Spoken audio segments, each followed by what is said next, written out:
Hello. Hello. आवाज आ रही है आप लोगों को? चलिए, गुड मॉर्निंग सभी लोगों को। गुड मॉर्निंग बच्चों, सभी को गुड मॉर्निंग जी, गुड मॉर्निंग। और उम्मीद करता हूं आप सभी अच्छे होंगे, स्वस्थ होंगे।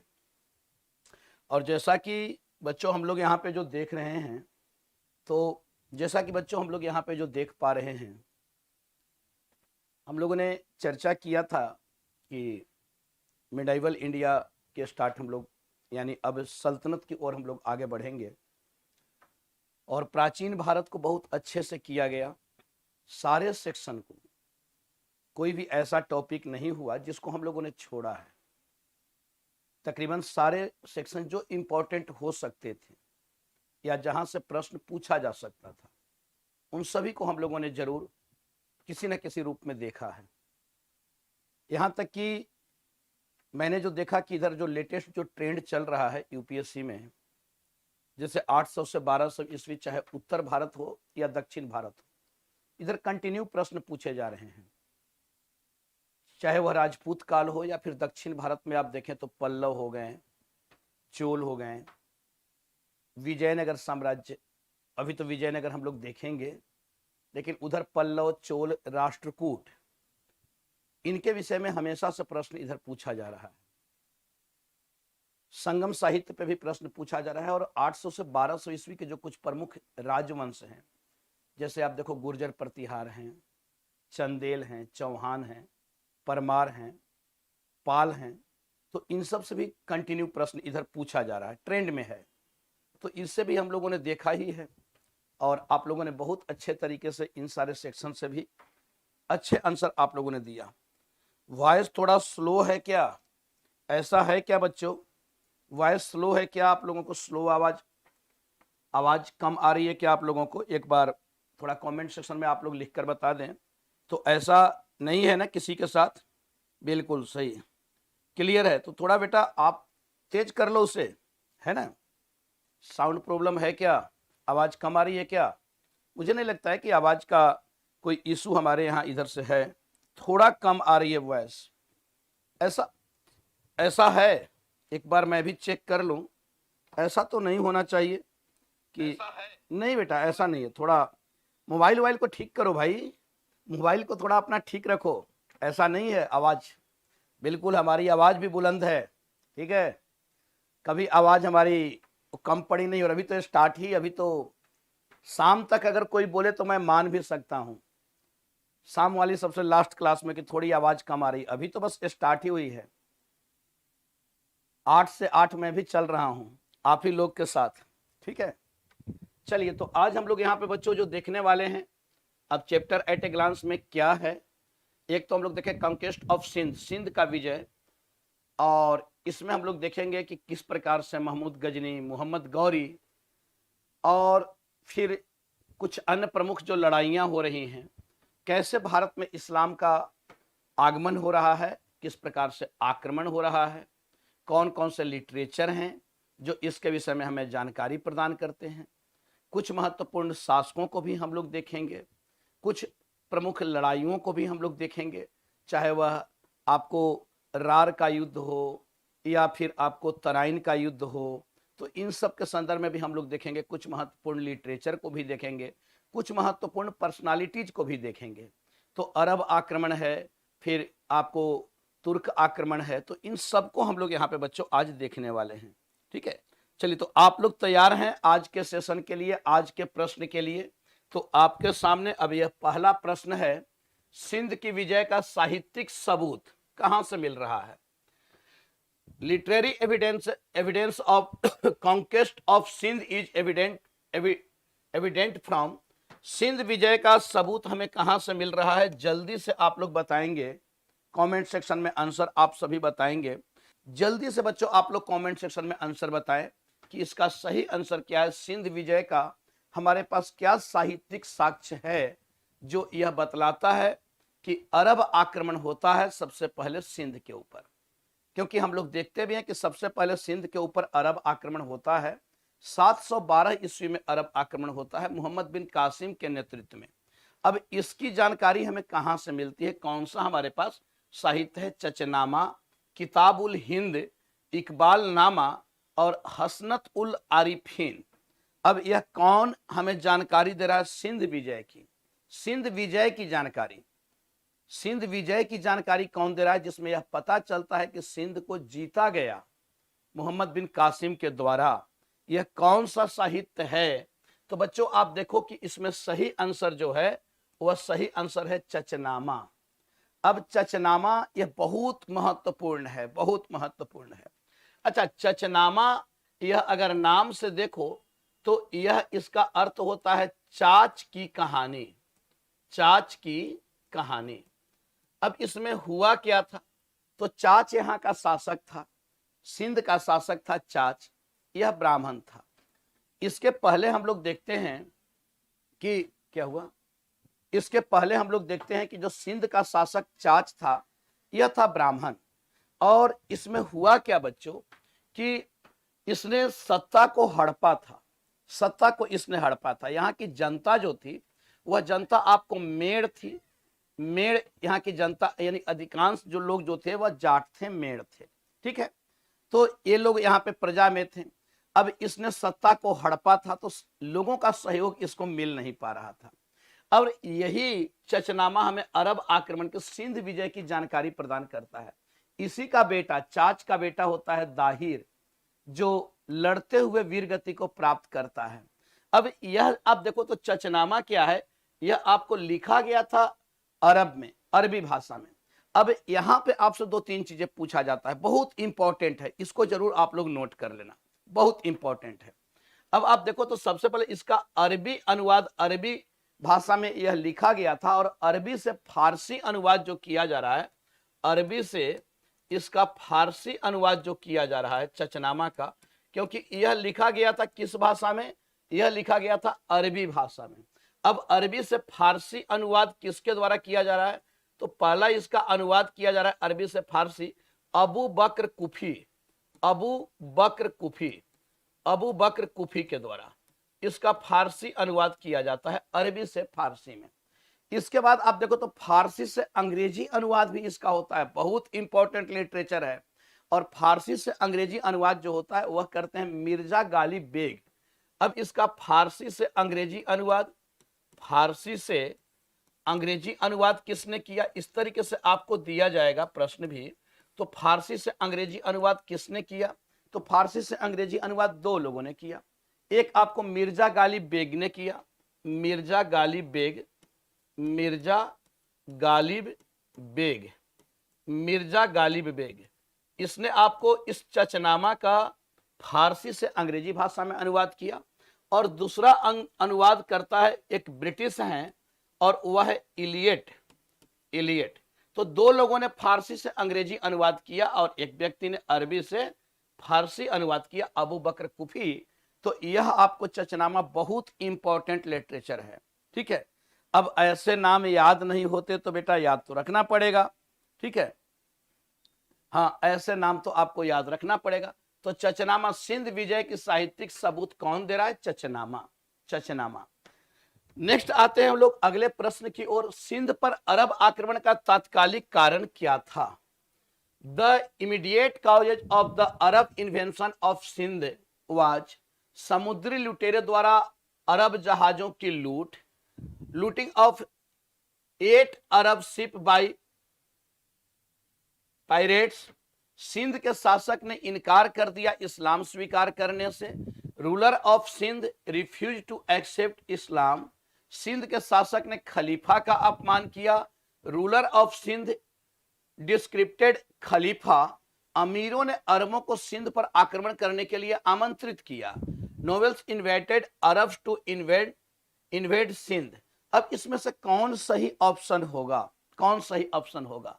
सिंध पर अरब आक्रमण का तात्कालिक कारण क्या है? सिंध पर जो अरब आक्रमण होता है उसका कारण क्या है? जल्दी से आप लोग इसका आंसर देंगे, सभी लोग इसका आंसर देंगे कि इसका उचित आंसर, सही आंसर इसमें से क्या होगा। थोड़ा कॉन्सेप्चुअल प्रश्न है, कॉन्सेप्चुअल प्रश्न है। तो आप देखो कि सिंध पर जो अरब आक्रमण हो रहा है वह हो रहा है मोहम्मद बिन कासिम के द्वारा। और उस समय सिंध का शासक जो था वह सिंध का शासक था दाहिर, दाहिर, यह आपको सिंध का शासक था। अब दाहिर यह आपको सिंध का शासक, यानी इस समय जब अरब आक्रमण हो रहा है तो इस समय यहाँ का जो शासक है वह शासक है दाहिर। दाहिर यह चाच का बेटा था दाहिर, ठीक है। अब होता क्या है कि अरबी जहाज थे और वह आपको आ रहा था श्रीलंका से। श्रीलंका से वह अरब का जहाज आ रहा था जिसमें कुछ मुस्लिम महिलाएं भी थी, अरबियन महिलाएं भी थी, और बहुत सारे कीमती आपको उसमें धातुएं भी थी, सोने चांदी भी थे, जो उपहार के रूप में खलीफा को भेजा जा रहा था। अच्छा, खलीफा जो होता था वह आपको मुस्लिम जगत का प्रधान होता था, इस्लामिक जगत का वह प्रधान होता था।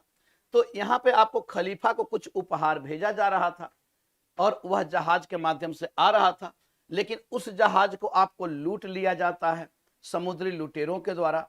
अब जो जहाज लूटा जाता है तो यह आपको खलीफा नाराज होता है, उसने अब अरब का जो गवर्नर था, तात्कालिक उस समय का जो गवर्नर था वह था अल हजाज। तो यह आपको गवर्नर हुआ करता था अल हजाज, अल हजाज, ठीक है, अल हजाज यह आपको गवर्नर था अल हजाज। इसने क्या किया कि इसने आपको सिंध के शासक दाहिर को यह आदेश दिया, संदेश भिजवाया कि भाई जो जहाज लूटा गया है उस लूट के माल को आप वापस करवाओ। दाहिर ने कहा कि भाई लूट के माल को वापस नहीं किया जा सकता है, क्योंकि जिस क्षेत्र में यह घटना घटित हुई है वह क्षेत्र हमारे एरिया में नहीं आता है, वह समुद्री लुटेरों के द्वारा लूटा गया है। अब अल हजाज को एक बहाना चाहिए था, तो उसी समय आपको अल हजाज के द्वारा मोहम्मद बिन कासिम पहले भी भेजा गया था, लेकिन पहले भी लोग आते हैं सेनापति, लेकिन वह जीत नहीं पाते हैं, दाहिर से हार जाते हैं। अब इसी समय आपको मोहम्मद बिन कासिम आता है और 712 ईस्वी में आपको सिंध पर जीत प्राप्त कर ली जाती है। मोहम्मद बिन कासिम ने दाहिर को पराजित किया, दाहिर लड़ता हुआ वीरगति को प्राप्त होता है। तो यह दाहिर से मुआवजे की मांग की गई थी। तो इसमें सही ऑप्शन जो होगा बच्चों, यह सही ऑप्शन ए होगा, ए होगा इसमें। और आप लोगों ने दिया भी है, बिल्कुल आप लोगों ने सही आंसर दिया है, इसका सही आंसर ए होगा। नेक्स्ट प्रश्न की ओर हम लोग आते हैं। यह देखो बहुत इंपॉर्टेंट युद्ध है, रावर की लड़ाई। रावर की लड़ाई किसके बीच लड़ी गई थी? रावर की लड़ाई किसके बीच लड़ी गई थी? The battle of Rawar was fought between Dahir and Mohammad bin Qasim, Budhiya और Mohammad bin Qasim, Budhiya and Mohammad bin Qasim, Bajra and Mohammad bin Qasim, Rajput and Mohammad bin Qasim. अब रावर की लड़ाई पूछा जा रहा है कि रावर की लड़ाई किसके बीच लड़ी गई थी। बहुत आज आप लोग सही जा रहे हो और बहुत खुशी होती है ऐसे में बच्चों जब आप लोग इस तरीके से आंसर देते हो, बिल्कुल सही उत्तर देते हो। यानी आज मुझे लग रहा है कि आप सब भी पूरी तैयारी के साथ हो, आज आप लोग भी पूरी तरीके से मैदान में एकदम अस्त्र शस्त्र के साथ लैस हो कि आप कुछ भी पूछो, आज तो आंसर गलत नहीं होने देंगे। बहुत अच्छी बात है। चलिए इसी तरीके से आप लोग अपने एनर्जी को, अपनी जज्बा को बनाए रहें, तो वह दिन दूर नहीं होगा जब सफलता आप ना प्राप्त कर पाए। तो चलिए बहुत अच्छी बात है बच्चों। यह आप देखते हो रावर की लड़ाई, यह जो रावर की लड़ाई है वही सिंध आक्रमण जो होता है सिंध पर, तो यह हो रहा है 712 ईस्वी में, 712 ईस्वी में। और यह जो लड़ाई, अब रावर यह स्थान का नाम है बच्चों, रावर स्थान का नाम है। अब होता क्या है कि रावर एक किला था, रावर का किला, और यह जो किला था वह रानी बल का किला था। यानी दाहिर की जो पत्नी थी, दाहिर की पत्नी का नाम था रानी बल, रानी बल। अब यह रानी बल इस रावर के किले को छोड़ने के लिए तैयार नहीं थी और वह अरबों के साथ, मोहम्मद बिन कासिम के साथ वह तब तक लड़ती रही जब तक कि वह भी वीरगति को प्राप्त न हो गई, और वह तब तक लड़ती रही इस किले की रक्षा के लिए। अब यहां पे आप देखते हो कि मोहम्मद बिन कासिम, फिर लास्ट में खैर जीत होती है मोहम्मद बिन कासिम की और रावर के किले पर अधिकार हो जाता है। अब इसमें बहुत सारा आपको धन भी लूटा जाता है और उसी में मोहम्मद बिन आपको दाहिर के दोनों बेटियों को भी उठा लिया जाता है। अब दाहिर की दोनों बेटियों को ले जाया जाता है, क्योंकि इस्लाम में क्या था कि जो लूट का माल होता था उसे कहा जाता था बच्चों खोम्स, खोम्स। यह आपको लूट का माल होता था, लूट का माल, और इसका बंटवारा होता था। इसका बंटवारा होता था राज्य और सैनिक के बीच में, राज्य और सैनिक के बीच में इसका बंटवारा होता था। अच्छा, पहले यह सारा जमा कराया जाता था। अब चूंकि इस्लामिक जगत का तो प्रधान खलीफा था, तो खलीफा के पास वो सारा युद्ध का माल, जो युद्ध में जो कुछ भी लूटा गया था, चाहे उसमें आपको किसी आदमी को भी पकड़ा जाता तो सब सुपुर्द किया जाता है। तो जब खलीफा के पास दाहिर की दोनों बेटियों को उपस्थित कराया जाता है, तो दाहिर की जो बेटी थी, उन लोगों ने आरोप लगाया, खलीफा से शिकायत की कि भाई हमारे साथ मोहम्मद बिन कासिम ने अच्छा बर्ताव नहीं किया, यानी हमारे साथ उसने गलत काम किया। अब इस बात से खलीफा बहुत नाराज होता है कि भाई जब आपने पहले ही, यानी आपने अपना अधिकार जता दिया, जबकि लूट का माल पर हिस्सा तो अधिकार तो आपको खलीफा को होगा, तो इस बात से खलीफा बहुत नाराज होता है। उसने आदेश जारी करता है कि मोहम्मद बिन कासिम को मृत्यु दंड की सजा दी जाए। तो मोहम्मद बिन कासिम को मृत्यु दंड की सजा दे दी जाती है। अब वे दोनों, जो दाहिर की जो बेटी थी, वे दोनों खलीफा से बोलती हैं कि मैंने तो झूठा इल्जाम लगाया था मोहम्मद बिन कासिम पर। अब बताओ खलीफा कितना नाराज होगा कि उसने एक योग्य सेनापति को खो दिया।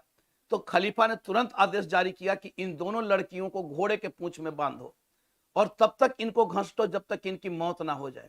दोनों हंसते हुए घोड़े के पूंछ में बंध जाती है, इसलिए कि उन्हें लगा कि हमने अपने पिता और माता के मौत का भी बदला ले लिया और अपने सतीत्व की भी मैं रक्षा कर ली। तो इस तरीके से दोनों को, आपको वीरगति को, दोनों की मृत्यु हो रही है। तो यह आप देखते हो कि यह हो रहा है किसके बीच में, रावण की लड़ाई, यह हो रहा है दाहिर और मोहम्मद बिन कासिम के बीच में। क्लियर है बच्चों? तो इसको भी आप लोगों ने बिल्कुल सही आंसर आप लोगों ने दिया है। चलिए आते हैं नेक्स्ट प्रश्न की ओर। यह भी लिटरेचर से ही संबंधित प्रश्न है और बहुत अच्छा प्रश्न है, बार बार पूछा जाने वाला प्रश्न है। ब्रह्म सिद्धांत, ब्रह्म सिद्धांत का अरबी में अनुवाद किया गया, किस नाम से किया गया, इसे क्या कहा जाता था? Brahma Siddhanta was translated into Arabic and title as, किस नाम से? सिंधिद, कालीला, दिमना, हिज, किस नाम से आपको इसका अरबी में अनुवाद किया गया? और यह बहुत महत्वपूर्ण पुस्तक है। आप लोगों को पता होगा कि यह जो ब्रह्म सिद्धांत है, यह किसकी रचना है बच्चों? यह है आपको ब्रह्मगुप्त की, ब्रह्मगुप्त की ब्रह्म सिद्धांत। बहुत बार यह प्रश्न भी पूछा गया है, ब्रह्मगुप्त की ब्रह्म सिद्धांत। और यह आपको गणित से संबंधित पुस्तक है। यह आपको किससे संबंधित पुस्तक है? तो यह आपको गणित से संबंधित पुस्तक है, ज्योतिष से संबंधित पुस्तक है, गणित से संबंधित पुस्तक है। अब यह आप देखो तो गणित का ज्ञान भी आपको भारत के माध्यम से ही अरब पहुंचा और अरब के माध्यम से यूरोप पहुंचा। यह जो भारतीय ज्ञान विज्ञान है ना, यह भारतीय ज्ञान विज्ञान तो अरब के माध्यम से ही यूरोप पहुंच रहा है, और वही यूरोप वाले अरब से ज्ञान प्राप्त करके और उसके बाद वे भारत को ही वह आपको फिर शिक्षा देने आ जाते हैं और भारत को पिछड़ा घोषित कर देते हैं। जबकि यूरोप में ज्ञान विज्ञान जो भी गया वह अरब के माध्यम से गया, और वह अरब में ज्ञान विज्ञान कहां से पहुंचा? तो अरब में भारत से पहुंचा। और आगे हम लोग क्या देख रहे हैं कि आगे देख रहे हैं कि वही यूरोपवासी जो लोग हैं वे भारत को ही ज्ञान देने आ गए और भारत को ही पिछड़ा घोषित कर दिए। अब इसमें आप बताएं कि ब्रह्म सिद्धांत का अरबी में अनुवाद किस नाम से किया गया? तो जल्दी से आप लोग इसका आंसर बताएं और मैं देखूं जरा इसका आंसर। आप लोग बी बता रहे हो, कालीला। अच्छा, बी ही ज्यादा मुझे जहां तक दिख रहा है, कुछ लोगों ने और बाकी लोगों ने भी बी बता। तो जल्दी से बच्चों आप लोग इसका कमेंट सेक्शन में आंसर दें कि इसका सही उत्तर क्या होगा। तो इसका आप देखें कि ब्रह्मगुप्त का ब्रह्म सिद्धांत, यह आपको सिंधिद नाम से अनुवाद किया गया। सिंधिद यानी सिंध में सिंध का ज्ञान, इसलिए इसको कहा गया सिंधिद। तो सिंधिद नाम से इसका अनुवाद किया जाता है अरबी में। क्लियर है? अब ये सारी चीजों को बस याद रखना है, याद रखना है, क्योंकि ये सब प्रश्न आपको पूछा ही पूछा जाएगा। नेक्स्ट प्रश्न की ओर हम लोग बच्चों आते हैं। अरबी में कलीला और डिमना की कहानी किसका अनुवाद था? कलीला और डिमना की कहानी किसका अनुवाद था? जल्दी से इसका भी आंसर आप लोग बताएंगे। The story of Kalila and Dimna in Arabic was a translation of ब्रह्म सिद्धांत, चरक संहिता, सुश्रुत संहिता, पंचतंत्र। यह आपको कलीला और डिमना की कहानी किसका अनुवाद है? तो जल्दी से आप लोग इसे बताएंगे, ठीक है। अच्छा, कल क्वेश्चन सही गए थे सब, आज गलत हो रहा है। नहीं, आज तो बच्चों का सही हो रहा है भाई, तो इसका आप लोग सही आंसर बताएं। तो सही आंसर आप लोग इसका बताएं कि किस नाम से इसका अरबी में कलीला और डिमना की कहानी का अनुवाद किया गया था। जल्दी से बच्चों इसका आप लोग आंसर बताएंगे कमेंट सेक्शन में कि इसका सही आंसर क्या होगा। तो आप देखो, कलीला और डिमना की कहानी जो है यह पंचतंत्र का अनुवाद है, पंचतंत्र। और पंचतंत्र बच्चों आप देखें तो पंचतंत्र की कहानियां जो है वह हमें इंडस वैली सिविलाइजेशन से ही उसके विषय में जानकारी मिल रही है, क्योंकि वहां भी पंचतंत्र के कथानकों का चित्रण वहां के मृत भांडों से हमें मिलता है। ये हमारी कल्चर का हिस्सा है। अब यहां आप देखो तो इसमें ज्योतिष और हस्तरेखा से संबंधित जानकारियां थी, जो कलीला और डिमना के नाम से इसका अनुवाद किया गया था, अरबी में इसका अनुवाद किया गया था। तो कौन से साहित्य का किस नाम से अरबी में अनुवाद किया जाता है, या आगे चलकर हम लोग देखेंगे तुर्क शासन काल में फिर फारसी में अनुवाद किया जाएगा, तो किस साहित्य का किस नाम से अनुवाद किया जाएगा, यह जरूर बच्चों याद हमें रखना है, क्योंकि यह बहुत ही इंपॉर्टेंट होता है। और लिटरेचर ऐसे भी आप देखो, हमेशा यूपीएससी में, हमेशा मैं आपको बता रहा हूं 4 से 5 क्वेश्चन आपको लिटरेचर पे रहेगा, 4 से 5 क्वेश्चन आपको लिटरेचर पे रहता है। तो यह बच्चों जरूर, और सबसे बड़ी बात क्या है कि ऐसा नहीं कि एक क्वेश्चन में एक लिटरेचर, आपको 4-4 लिटरेचर दे दिया जाता है और एक साथ मैचिंग करने के लिए दे दिया जाता है। इसलिए बच्चों कुछ भी ना हो तो जो इंपॉर्टेंट जो भी लिटरेचर है, चाहे वह एंशिएंट पीरियड का हो जिसका हमने चर्चा भी किया है, वो आप लोगों ने क्वेश्चन में उसको सही भी किया है, या फिर मिडाइवल पीरियड का सल्तनत या मुगल कालीन जो भी साहित्य हो, साहित्य बच्चों जरूर ध्यान रखना, क्योंकि यहां देखो ये ऐसा सेक्शन है जो क्वेश्चन आएगा ही आएगा और आपको सिलेक्शन की ओर लेकर जाएगा। इसलिए लिटरेचर को जरूर याद रखना, इसे कभी भी कम मत करना। वॉइस नहीं आ रही है, ऐसा है क्या हुआ? वॉइस में आ तो रही है बेटा वॉइस, क्या वॉइस नहीं आ रही है क्या? नहीं, वॉइस आ रही है, क्योंकि यहां देखो ये ऐसा सेक्शन है जो क्वेश्चन क्या वॉइस नहीं आ रही है? क्लियर तो है बेटा, कैसे? मैं तो यहाँ पे सुन पा रहा हूं, क्लियर है। चलिए, क्लियर है। थोड़ा नेटवर्क इशू आप लोगों का होगा। मैं बार बार कहता हूं कि रात में सब नहीं देखना है, वो सब जो आप लोग देखते हो मोबाइल में, सब नेट खत्म कर लेते हो आप लोग, वो क्या कहते हैं उसको, रील वील जो आप लोग देखते हो, ये सब बंद करो देखना, ठीक है? रात में ज्यादा रील देखोगे तो वॉइस कहां से आएगी, नेट ही खत्म हो जाएगा। इसलिए मैं बार बार कहता हूं कि फेसबुक चलाना, अनावश्यक चीजों को देखना, ये सब बंद करना है, ठीक है? चलिए, तो यह हम लोग देख रहे हैं कि अरबी में कलीला और डिमना की कहानी किसका अनुवाद था? तो यह आपको पंचतंत्र का अनुवाद था, पंचतंत्र का अनुवाद था। ब्रह्म सिद्धांत को भी हम लोगों ने देखा। इसके साथ साथ आप देखो चचनामा को भी हम लोगों ने देखा। यानी ये सब इंपॉर्टेंट लिटरेचर हैं, ये सब इंपॉर्टेंट लिटरेचर हैं, इसको जरूर ध्यान रखना है। चलिए आते हैं नेक्स्ट प्रश्न की ओर। अब आप देखो तो अब यानी आपको महमूद गजनवी से संबंधित आपको क्वेश्चन पूछा जाएगा, उसकी उपलब्धियों पर पूछा जाएगा, विजय पर पूछा जाएगा, महमूद के आक्रमण पर पूछा जाएगा। तो इससे रिलेटेड अब जो कुछ भी प्रश्न आपको आने वाला है, हाँ, फिर गई वॉइस। अच्छा, हम देखना छोड़ दिए हैं सर, ऐसा कुछ नहीं, देखते हैं सर। चले, अरे मैंने कहा का, क्या वॉइस की प्रॉब्लम है क्या आज? नहीं, ऐसा तो नहीं है बेटा। अगर हमारे पास वॉइस आ रहा है, मेरे पास तो वॉइस क्लियर आ रहा है, ठीक है, मेरे पास तो वॉइस क्लियर है बिल्कुल, ठीक है। अच्छा, इंस्टा चला रहे हैं सब लोग, हाँ, तो इंस्टा चलाएंगे तो अच्छा, इंस्टा में भी तो जाएगा ही ना, नेट तो सभी जगह खत्म होगा ना। चलो, ये सब बंद करना है, सब नहीं चलाना है। निम्नलिखित में से कौन सुल्तान की उपाधि पाने वाला पहला शासक था? सुल्तान की उपाधि ग्रहण करने वाला पहला शासक कौन था? Who among the following was the first ruler to adopt the title of sultan? Alptigin, यह आपको अल्पतगीन है, ठीक है, अल्पतगीन, अल्पतगीन, महमूद गजनी, सुबुकतगीन, शहाबुद्दीन मोहम्मद। कौन है जो सुल्तान की उपाधि पाने वाला पहला शासक है जिसने सुल्तान की उपाधि ली? इसका तो उत्तर आप लोगों की ओर से सही आना चाहिए। तो महमूद कौन इसका है जिसने सुल्तान की उपाधि ली? तो आप लोग की ओर से जो आंसर आ रहा है वह आंसर मैं देख पा रहा हूं बी, आप लोग की ओर से आंसर आ रहा है, अधिकांश आंसर बी आ रहा है।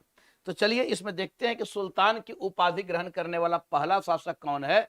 बिल्कुल आप लोगों ने सही आंसर दिया है, महमूद गजनी, महमूद गजनवी। यह आपको, इसने सबसे पहले सुल्तान की उपाधि ग्रहण किया। अच्छा, महमूद गजनवी के संदर्भ में एक चीज ध्यान रखना, कभी कभी अगर पूछ दे कि यह किस वंश के होने का दावा किया, तो यह आपको अफरासियाब के वंशज बतलाता है। किसका वंशज बतलाता है? अफरासियाब, अफरासियाब का वंशज यह बतलाता है। अच्छा, अफरासियाब कौन थे? तो अफरासियाब जो थे वह आप देखो कि वह ईरान के पौराणिक यानी योद्धा लोग थे, पौराणिक योद्धा, इस्लाम में जिन्हें पौराणिक योद्धा कहा गया है। तो यह भी अपने आप को, सर सुल्तान का अर्थ, हाँ देखो सुल्तान जो है, सुल्तान आप देखते हो कि अब चूंकि सुल्तान की उपाधि इसने ग्रहण किया तो सल्तनत से सुल्तान बना है, सल्तनत से सुल्तान बना है। और इस्लामिक जगत में जो क्षेत्र का प्रधान होता था वह होता था खलीफा, खलीफा यानी खलीफा के नाम पर शासन किया जाता था। सुल्तान जो था वह स्वतंत्र नहीं था, यह ध्यान रखना है। सुल्तान का मतलब कि खलीफा का प्रतिनिधि, रिप्रेजेंटेटिव, ओके। सुल्तान का मतलब क्या कि खलीफा का प्रतिनिधि, उसका रिप्रेजेंटेटिव। यानी सैद्धांतिक रूप में आप अगर देखते हो तो सैद्धांतिक रूप में सुल्तान जो होता था वह खलीफा के नाम पर शासन करता था। लेकिन व्यवहारिक रूप में हम लोग देख पा रहे हैं कि जो दिल्ली सल्तनत के जो भी सुल्तान हैं वह व्यवहारिक रूप में स्वतंत्र रहे हैं। खलीफा के प्रतिनिधि सुल्तान कहलाते थे, सुल्तान। अब यही चीजें अंतर तो करता है सल्तनत और मुगलों में। जैसे सल्तनत शासकों को आप देखो तो इन लोगों ने अपने आप को सुल्तान कहा और मुगल शासकों ने अपने आप को क्या कहा? बादशाह कहा, बादशाह, पादशाह। मुगल शासक अपने आप को बादशाह ही कह रहे हैं ना, जबकि दोनों ही इस्लाम धर्म को मानने वाले हैं, दोनों ही बाहर से आए हैं, दोनों बाहर से आए हैं। लेकिन एक ने अपने आप को सुल्तान कहकर शासन किया और एक ने अपने आप को बादशाह कहकर शासन किया। अब जो सुल्तान कहकर शासन किया यानी वह खलीफा के नाम पर शासन कर रहा है, खलीफा के प्रतिनिधि के रूप में शासन कर रहा है।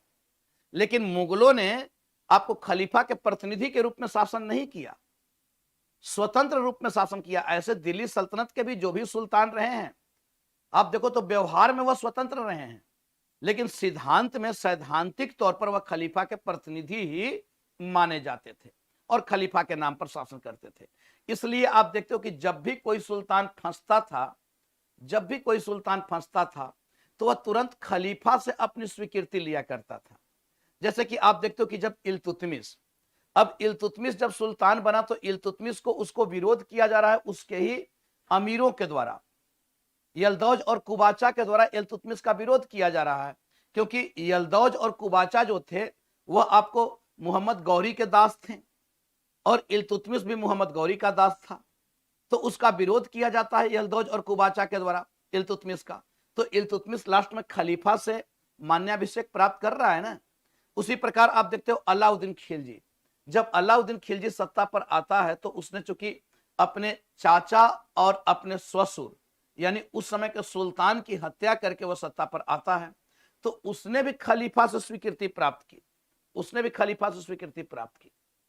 एकमात्र सल्तनत काल का सुल्तान था जिसने स्वयं को खलीफा भी घोषित कर दिया था, वह था मुबारक शाह खिलजी। ठीक है।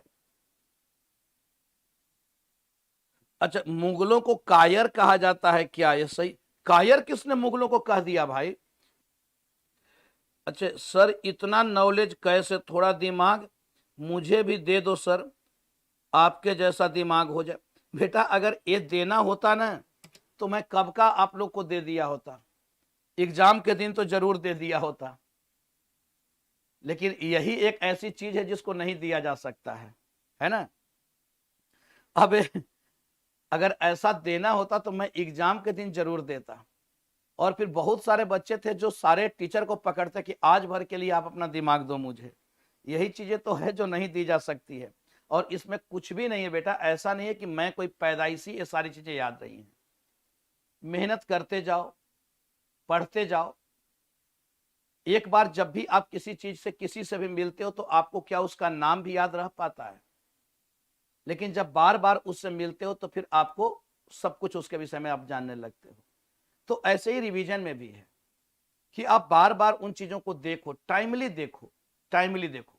रिवीजन का मतलब होता है कि भाई समय के साथ साथ उसको आप रिवाइज करें, है ना, समय के साथ साथ आप उसको रिवाइज करें। तो यह आप देखें तो यह महमूद गजनी है, ठीक है। और यह अफरासियाब का वंशज बतला रहा है। अफरासियाब का ही वंशज आपको दिल्ली सल्तनत का एक और सुल्तान है जिसका नाम है बलबन, वह भी अपने आप को अफरासियाब का ही वंशज बतलाएगा, ठीक है। चलिए आते हैं नेक्स्ट प्रश्न की ओर बच्चों हम लोग। यामीन उद्दौला और अमीन उद्दौला, अमीन उद मिल्ला, यामीन उद्दौला या अमीन उद्दौला के खिताब किसे दिए गए थे? महमूद गजनी, मोहम्मद गोरी, सुबुकत गिन, Alptigin. The title of Yamin Uddaula and Amin Uddaula, आमीन उद मिल्ला वेयर गिवन टू, किसे दिया गया था यह उपाधि? अब यह आप देखो तो यह खलीफा के द्वारा यह उपाधि दी जाती थी। यह उपाधि किसके द्वारा दी जाती थी? यह उपाधि खलीफा के द्वारा दी जाती थी।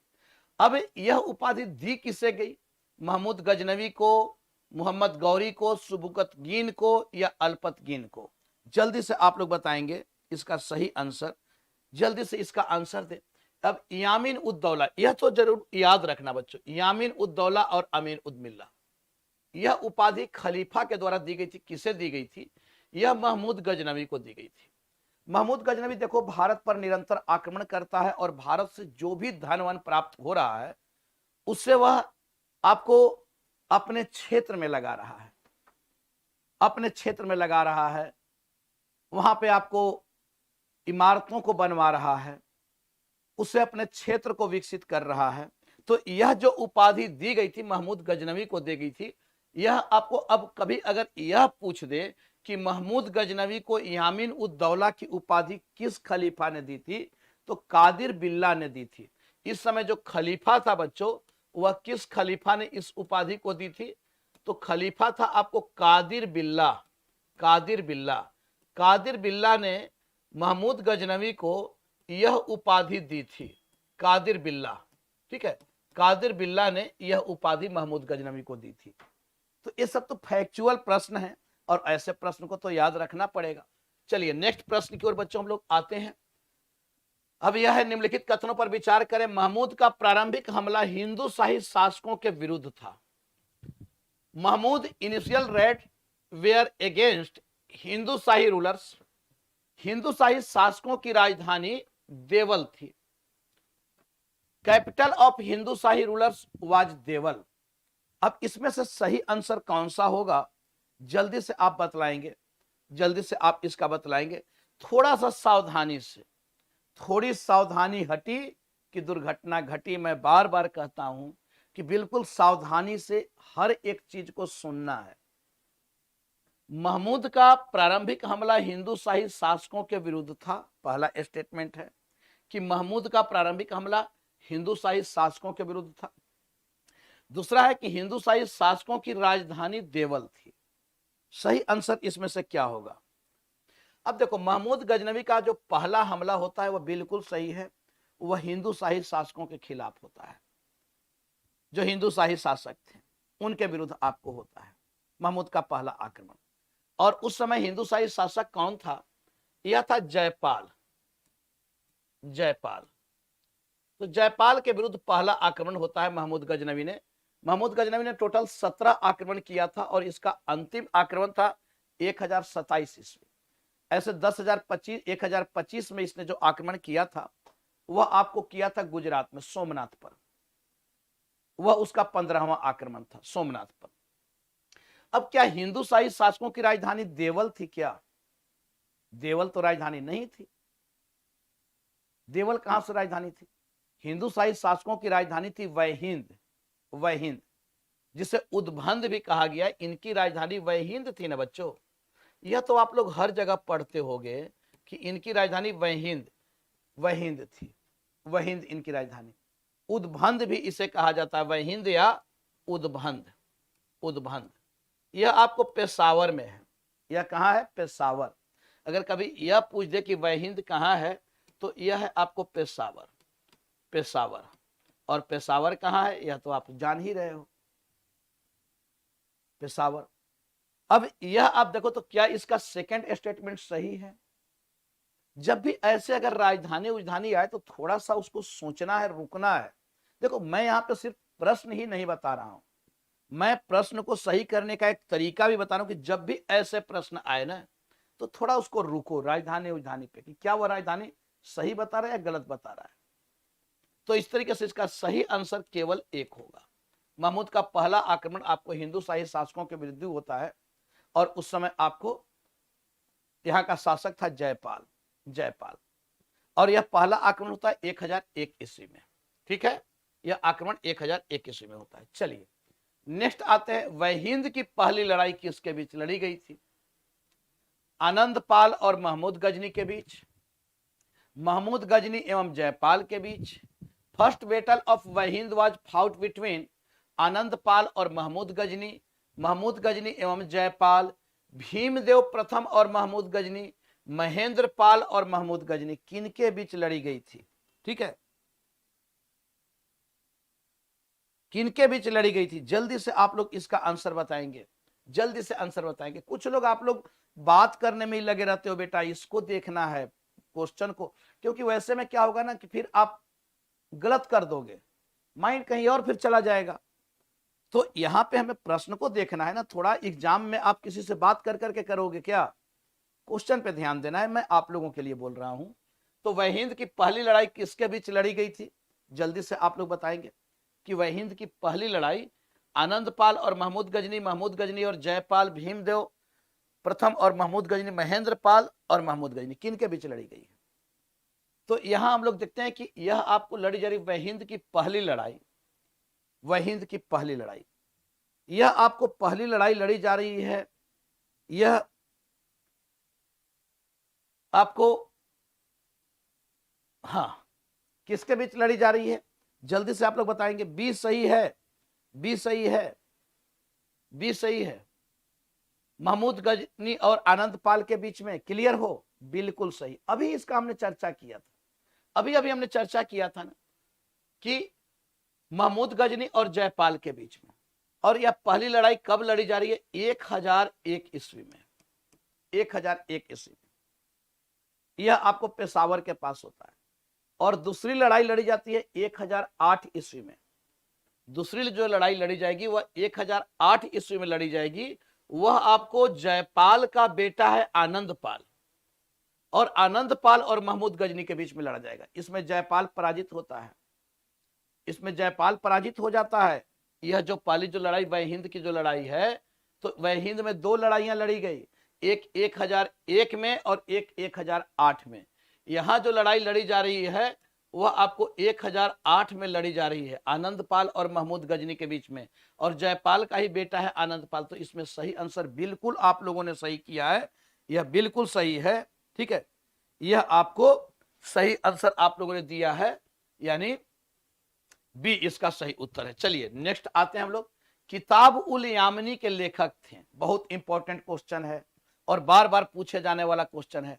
उतबी, फिरदौसी, अलबरूनी, मिनहाज उस सिराज। किताब उल यामिनी, किताब उल यामिनी के लेखक कौन है? उतबी, फिरदौसी, अलबरूनी, मिनहाज उस सिराज, कौन इसके लेखक हैं? जल्दी से आप लोग बताएं, जल्दी से आप लोग बताएं कि किताब उल यामिनी के लेखक कौन है? किताब उल यामिनी, यह आपको किताब उल यामिनी के जो लेखक हैं यह है उतबी।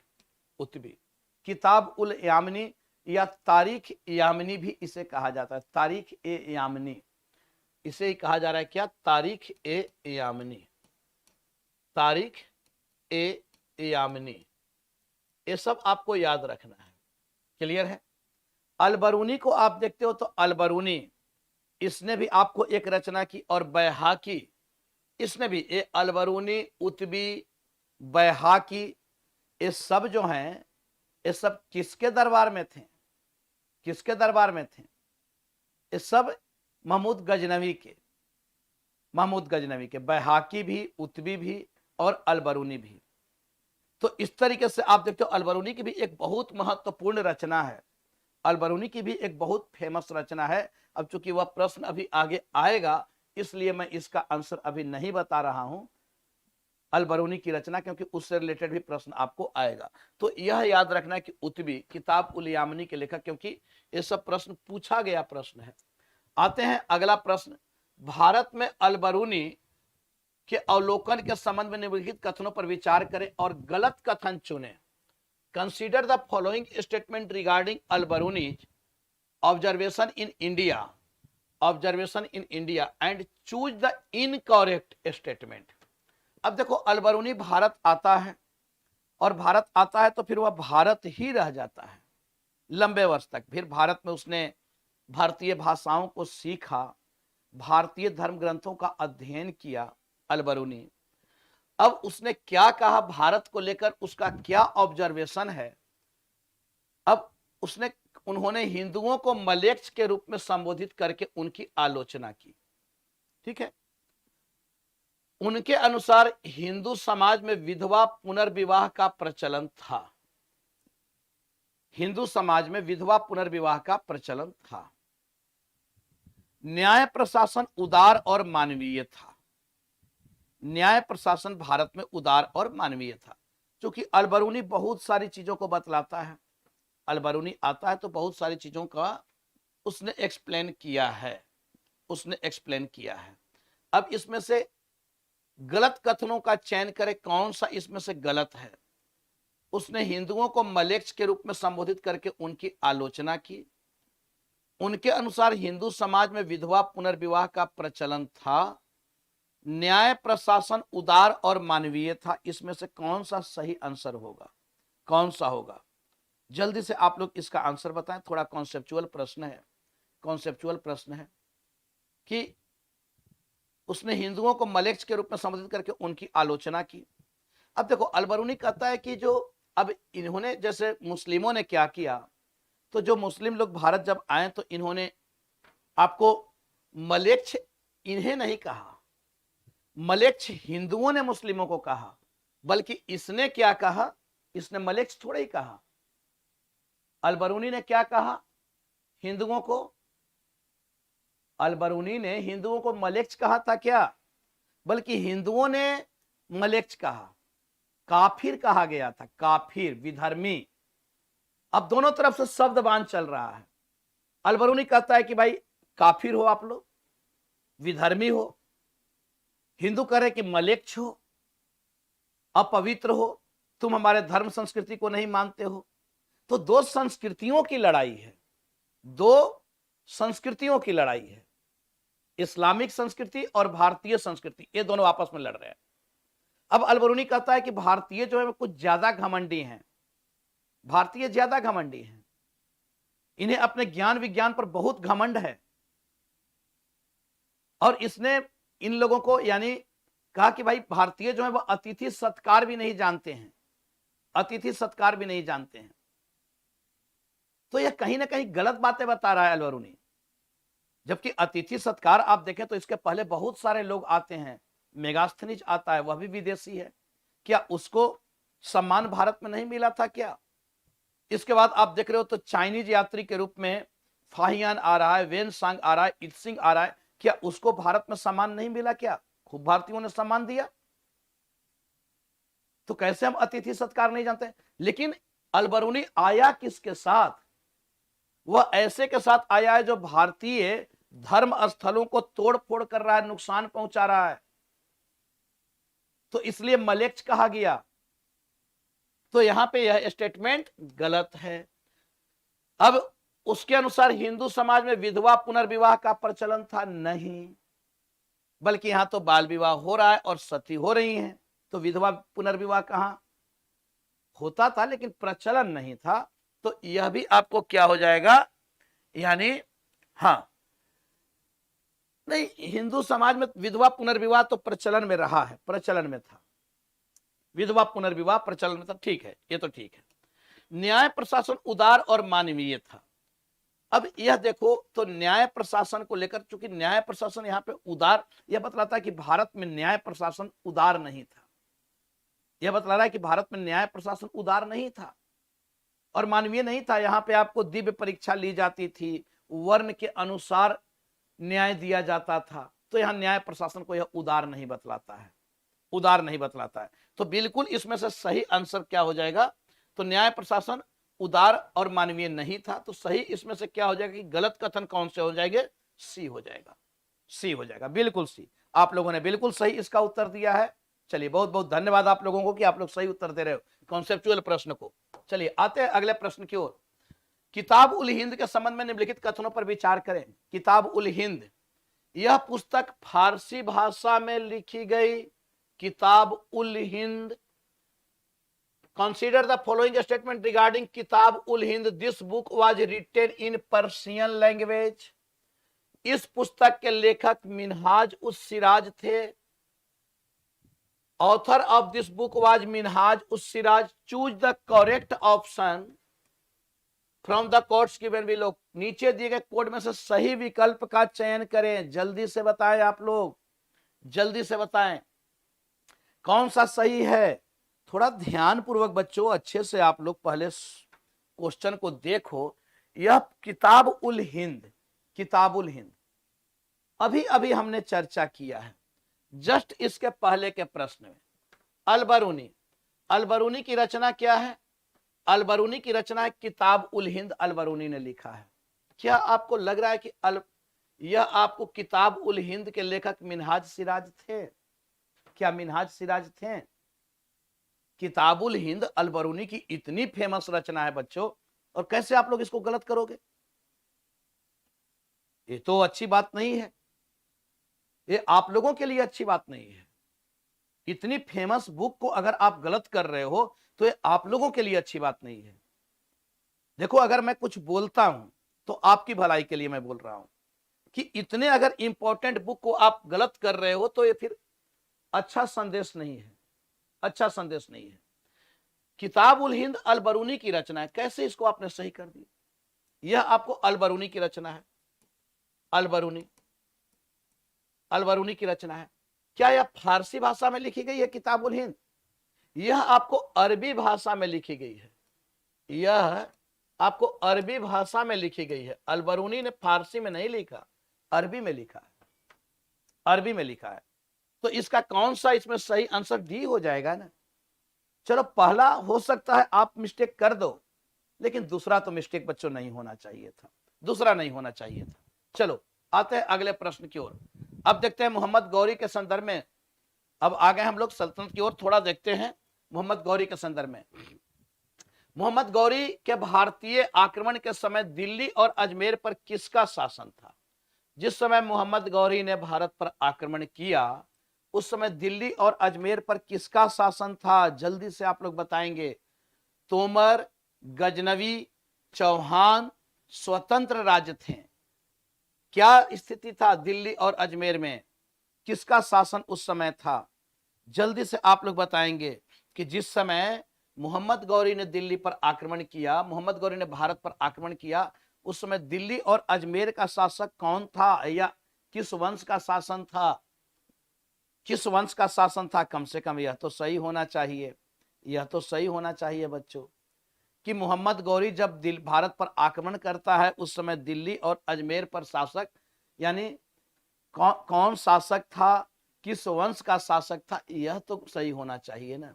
बिल्कुल आप लोग सही ही जा रहे हो, सही ही जा रहे हो। कुछ लोग थोड़ा ध्यान पूर्वक आप लोग सुना करें, आप लोग ध्यान पूर्वक प्रश्न को सुने। अब जिस समय मोहम्मद गौरी आक्रमण करता है उस समय दिल्ली और अजमेर पर चौहान वंश का शासन था ना बेटा, चौहान वंश का शासन था। ठीक है, पृथ्वीराज चौहान के साथ ही तो वह लड़ाई लड़ रहा है। और इनके जो नाना थे तोमर शासक, वह तो इनको आपको नाना ने दिल्ली ही तो दिया था, पृथ्वीराज चौहान को ही तो यह आपको चौहान वंश का शासक, चौहान वंश का। सही आंसर सी होगा। चलिए, ऐसे प्रश्न गलत नहीं होना चाहिए। भारत में मोहम्मद गौरी के आक्रमण के समय, मोहम्मद गौरी के आक्रमण के समय सामाजिक स्थिति के बारे में निम्नलिखित कथन पर विचार करें। थोड़ा सा यह कॉन्सेप्चुअल प्रश्न है, ध्यानपूर्वक आप लोग सुनेंगे। जिस समय मोहम्मद गौरी भारत पर आक्रमण कर रहा है, consider the following statement regarding the social condition during the time of Mohammad Ghori invention in India. Mohammad Ghori के आक्रमण के समय भारत की सामाजिक स्थिति के बारे में, सामाजिक स्थिति के बारे में। भारतीय समाज अस्पृश्यता, जाति व्यवस्था, सती प्रथा आदि से ग्रस्त था। ठीक है, यानी जब मोहम्मद गौरी भारत पर आक्रमण कर रहा है, उस समय के समाज के बारे में पूछा जा रहा है आपसे कि क्या भारतीय समाज इस तरीके से विभाजित था, अस्पृश्यता, जाति व्यवस्था, सती प्रथा आदि से ग्रसित था। भारतीय समाज में एकता और आपसी सहयोग दिखाई दे रहा था। समाज में एकता था जिस समय मोहम्मद गौरी आक्रमण कर रहा है। राजपूत कभी भी अपने थोपे गए आदर्शों से विचलित नहीं होना चाहते थे। राजपूत कभी वो नहीं हुए, यानी विचलित नहीं होना चाहते थे। जो एक आदर्श को लेकर, सिद्धांत को लेकर, यानी राजपूत सिद्धांतवादी थे, वे अपने सिद्धांतों को लेकर विचलित नहीं होते थे। अब इसमें से सही आंसर कौन सा होगा? सही विकल्प का चयन करें। कौन सा सही आंसर होगा? सही आंसर बच्चों कौन सा होगा? अब आप देखो तो यहां पे अगर हम लोग देखें कि जिस समय मोहम्मद गौरी का आक्रमण हो रहा है, उस समय अगर भारतीय समाज को हम देखते तो समाज पूरी तरीके से क्या है? जात पात, छुआछूत, जाति व्यवस्था पूरी तरीके से तो है ही भारत में। यही तो हमारे हार का कारण है ना बच्चों, यही तो हमारे हार का कारण है। तो सती प्रथा तो था ही प्रचलन। तो इन सबसे भारतीय समाज पूरी तरीके से ग्रसित था। बिल्कुल सही है। भारतीय समाज में एकता और आपसी सहयोग, कहां एकता है? अगर एकता होता तो सारे राजपूत शासक मिल नहीं जाते। अगर भारतीय समाज में एकजुटता ही होती तो इन बाह्य आक्रमणकारियों के विरुद्ध क्या सभी एकजुट नहीं हो जाते? बल्कि सभी तो एक दूसरे के प्रतिद्वंदी हैं, सभी एक दूसरे के प्रतिद्वंदी हैं। यहां आपको हमारी पहचान हमारे जात से और हमारे क्षेत्र से होती थी। राष्ट्र नाम का चीज तो था ही नहीं। हमारा राष्ट्र क्या था? सीमित था। वो हमारे क्षेत्र और हमारे जाति के शासक तक के, हमारे जाति के नेता तक के ही वह सीमित था। ऐसा भारत हो चुका था। ऐसे भारत पर तो कोई भी आक्रमण कर लेगा और जीतेगा। तो ऐसे भारत की स्थिति इस प्रकार की थी। तो भारतीय समाज में एकता और आपसी सहयोग बिल्कुल नहीं था। राजपूत कभी भी अपने थोपे गए आदर्शों से, बिल्कुल राजपूत अपने सिद्धांतवादी थे, कहां वह पीछे हटते थे। अब यह कह दिया गया 12 बरस ले कुकुर जिए, 13 ले जिए सियार, बरस 18 छत्री जिए, आगे के जीवन को धिक्कार। अब देखो राजपूत अपने योद्धा निकल पड़े। अच्छा, इन्होंने एक अपना सिद्धांत बना लिया था, भाई युद्ध भूमि से हार कर नहीं आना है, भागते हुए पर आक्रमण नहीं करना है। अब देखो तो कभी भी थोपे गए आदर्शों से विचलित नहीं होना चाहते थे। यानी Rajput never wanted to deviate from their self imposed ideals. उन्होंने स्वयं जो निर्धारित किया था उससे कोई समझौता वे नहीं करते थे। यह इनके हार का एक कारण बनता है। तो यह भी बिल्कुल सही है। यानी सही आंसर क्या हो जाएगा? 1 और 3। तो 1 और 3 यानी सी इसका सही आंसर होगा। और आप लोगों ने बहुत सारे सी दिया भी है। चलिए, गुड, बहुत अच्छी बात। तो कॉन्सेप्चुअल प्रश्न तो आप लोग बच्चों सही कर ले रहे हो, फैक्चुअल में थोड़ा सा आप लोग गड़बड़ कर रहे हो, दुखी कर दे रहे हो। चलिए, आज के सेशन का यह लास्ट प्रश्न है।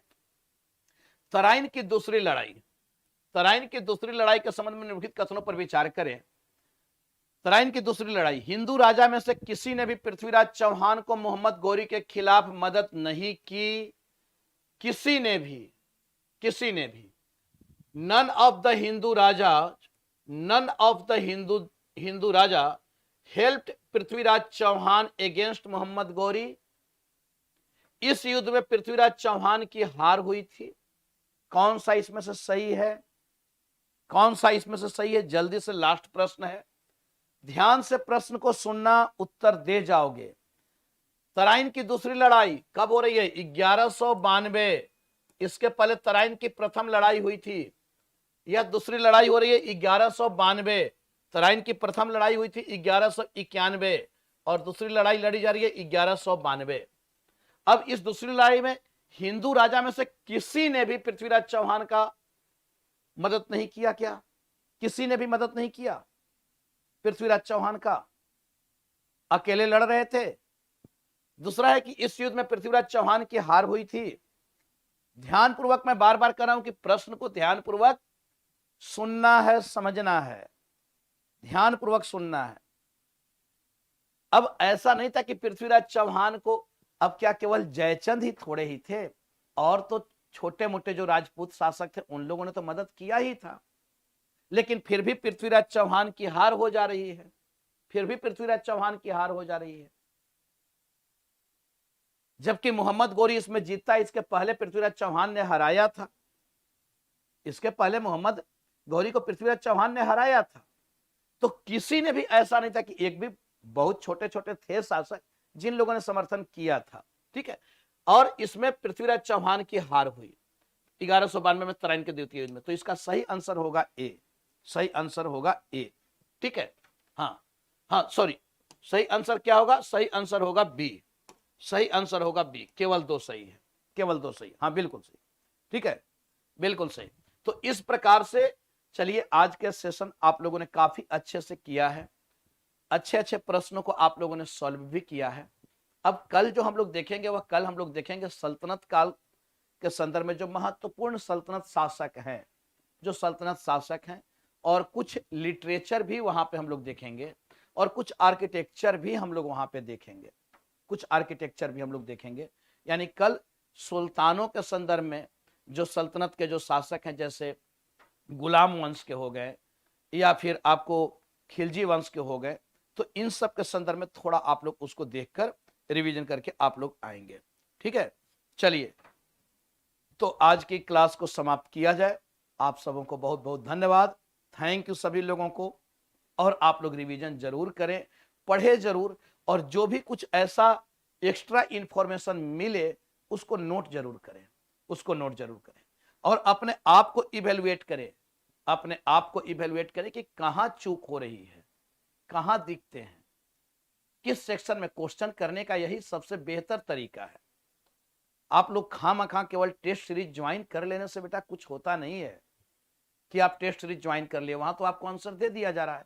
यहां हर एक क्वेश्चन को आपको सिर्फ बताया ही नहीं जा रहा है, आपको गलत करने से रोका भी जा रहा है कि कैसे प्रश्न को समझना है, कहां पे हम लोग चूक करते हैं, कहां पे हम लोग गलत करते हैं। और एक चीज मैं और आपको बता दूं कि इधर मैंने एक प्रीलिम्स का मैंने स्टार्ट किया है, वह मैं 1 बजे से उस क्लास को लेता हूं। तो जो भी बच्चे अगर उसे ज्वाइन करना चाहते हैं तो 1 से 3 वह क्लासेस चल रही है प्रीलिम्स की, जिसमें टोटल हिस्ट्री का 17 क्लास मैंने रखा है, 17 क्लास, 17 क्लास। और उस 17 क्लास में जो भी इंपॉर्टेंट हो सकता है सिर्फ उसको मैं करा रहा हूं, जो इंपॉर्टेंट हो सकता है। और उसमें मुझे लगता है कि 5 क्लास हमारी हो चुकी है, उसमें 5 क्लास हमारी हो चुकी है।